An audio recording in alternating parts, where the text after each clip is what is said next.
Hello. Today I will be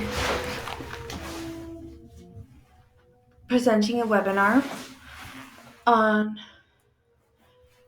how to use visual aid to enhance instructional piano teaching for all ages. A little about me is I am a college student finishing my BA, and I would like to become a piano teacher in the future.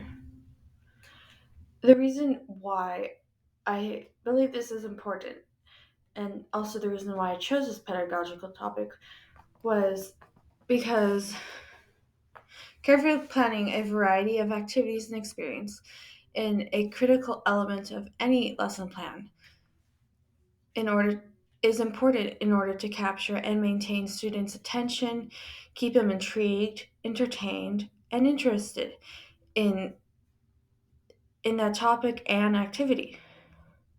And to accomplish this, you could incorporate many different types of visual aids and frequently change the student's location by moving them from the keyboard to a whiteboard to a chalkboard to floor games and activities. Also, by incorporating instructional media and visual aid like PowerPoints and visualizers. So, some different types of aids I will be utilizing today and explaining are the Music Grand Staff Dry Erase Magnetic Whiteboard, the Alfred Basic Keyboard Chart, which is double-sided, the music flashcards, with some rhythm games. So the Music Grand Staff Dry Erase Whiteboard is very versatile in the fact that it could actually work for both online lessons and in-person lessons. And I listed here on the very right side so many things that you could actually do and teach and review and quiz your students with just this whiteboard. And I have the whiteboard right here, and you can use this whiteboard. This is how it looks on both sides. And it comes with some magnets, which look like these, with little letters, sharps and flats. And you could use them to make a scale, have them put them on the sharps and flats on the keyboard. And it helps a lot because then the students can know, like, oh, that's how I build a chord. Or those are where the lines and spaces are.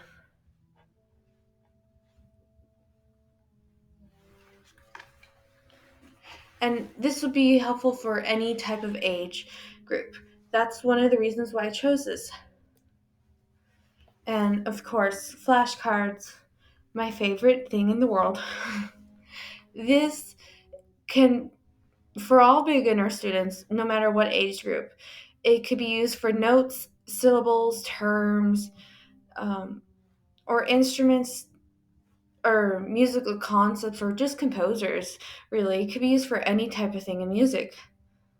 And it could help not only the student but the teacher determine what do they actually still need to keep working on, or the teacher needs to focus on more in class and during the lessons, and keep assigning the student to develop more and perfect, because if they're struggling on that area, maybe it'll make another area in their lessons and in their practice worse. So this is also another way to figure out what they need to work on more. Some rhythm games I found that were so fun to do were the rhythm dice game, the body rhythm game, and the pen tapping game. The pen tapping rhythm game is sort of in combination with the dice game, but they're an either or thing. But I'll show you them below, and I'll also demonstrate. So the dice rhythm game. The dice rhythm game is more of a game you could use for elementary and primary students.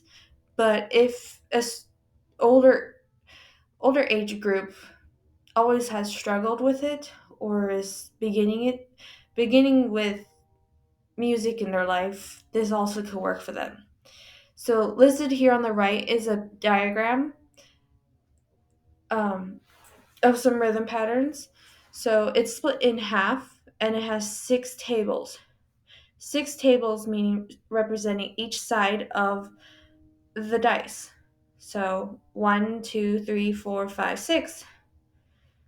And the left and right side. Left is all those quarter notes, right is the half and 2/4. And it's like that all the way down. So I want to show you how I do this rhythm game. So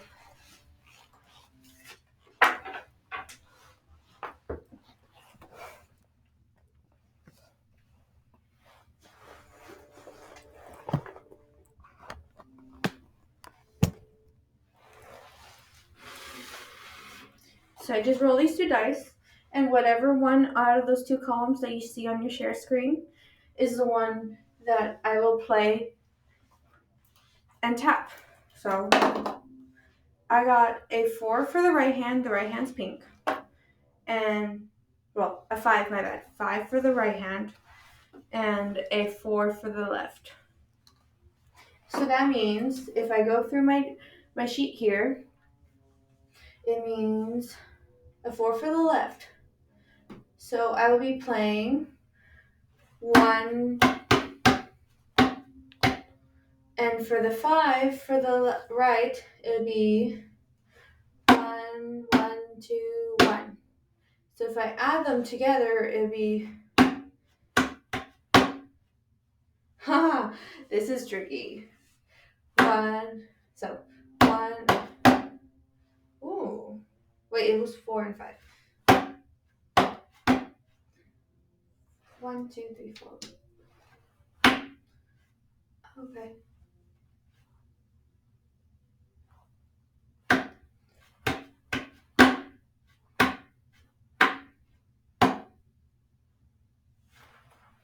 It's very tricky. It's harder than it looks. And for me, this is really hard because rhythm is not my strong suit.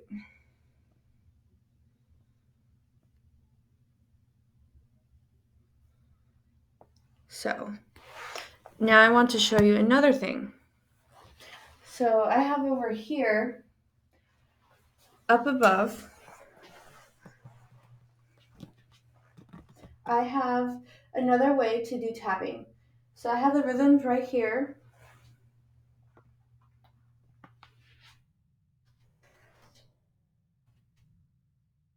I have the rhythms right there.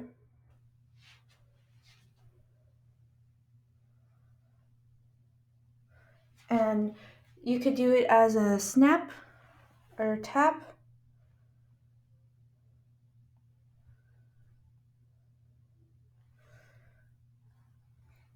And or a clap. So basically, you could choose to do it as a snap for a note, snap, clap, stomp, or pat for a note if you want, just as the slideshow shows. It's all up to you, really, whichever one works best for you. But if you were doing just quarter notes, as listed here, I would just go pat, pat, pat, pat. But if I did this one right here, quarter notes and 2/8 would be pat, pat, pat, and then snap.